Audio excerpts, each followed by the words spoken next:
It's good to speak with you today, Steve. Looking forward today to hearing your views on freight brokering. Thank you, Dustin. Can you first provide a brief background of yourself?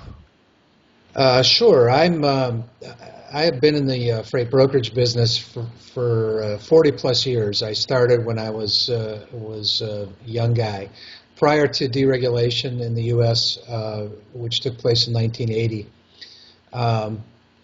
And we started a brokerage business back then that we grew quite successfully, and we ended up selling it to an employee stock ownership plan back in 1995.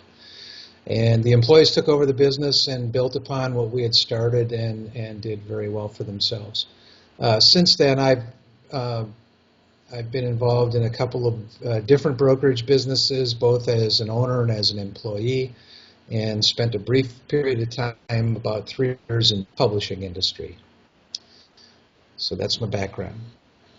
Oh, and you mentioned that you wrote a book on freight brokering. Why did you write that book? Well, I wrote the book over the holiday season last winter, and it was a fellow had encouraged me to write a book based on my experiences, and I said, what do I have to say? I'm just a dumb freight broker from Minneapolis, and then I just started to think about the fact that there was no books out there directed towards people who owned and operated a brokerage business, freight brokerage business. And with roughly 7,000 or 8,000 different brokers out there, I thought that book might be necessary. There's been plenty of books written about the mechanics of getting a broker's license and an insurance policy and what kind of forms and documents you use. But there was literally nothing about dealing with the general management issues of running a brokerage and how those impact the life of the broker and the owners. So that's why I decided to do it. It's not a lengthy book. It's not War and Peace. It's about 80 pages. But I think it covers the broad spectrum of being in business for yourself in the brokerage business. What are some of the challenges of being in the brokerage business? Well, in the current marketplace, one of the challenges is cash flow. I guess cash flow has always been an issue, but it's gotten to be a much bigger challenge as technology has come to the forefront and as information has become much more current. A broker now is much more of a financial institution than they were just a transportation broker back in the day. So I think that's probably one of the bigger challenges facing every small to medium-sized brokerage right now. The other challenges are I kind of plagiarized and created topics around people, process, and product. And I think the huge challenge for brokers today is finding people, and for a lot of folks, it's knowing how to treat people the right way, to get them on your side, to get them engaged in the company, to get them thinking about how what they do will impact the success or struggle of the brokerage business. Certainly other challenges include legal challenges. There's been a rash of cases in the last decade of brokers getting involved in personal injury claims involving vehicle accidents and being charged with negligent hiring of motor carriers.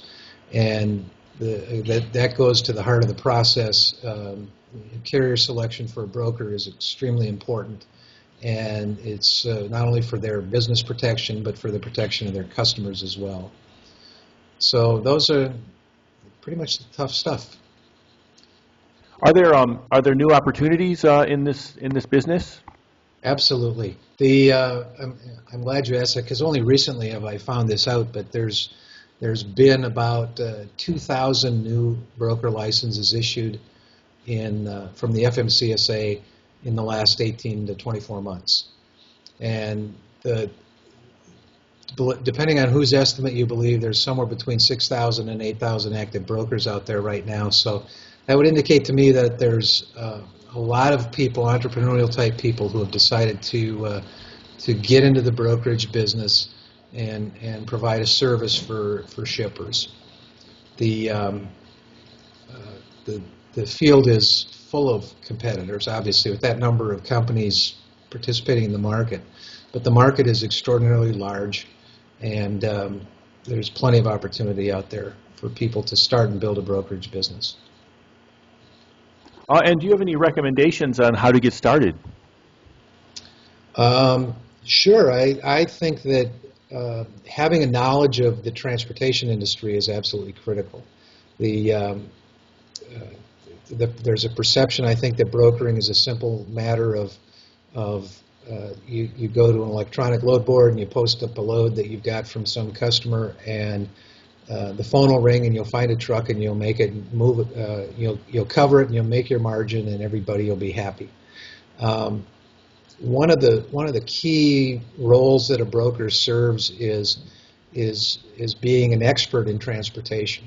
The typical shipper, especially if it's a small and mid-sized enterprise, the shipper, the person making the freight buying decision, has got 3 or 4 other jobs. They're running a warehouse, they're an accountant, they're doing something other than just watching transportation. So I think that having a knowledge of the transportation industry is absolutely critical to making yourself a full-service resource for your customers. So it's, I think that's probably the most important thing. Second critical factor is financial capability.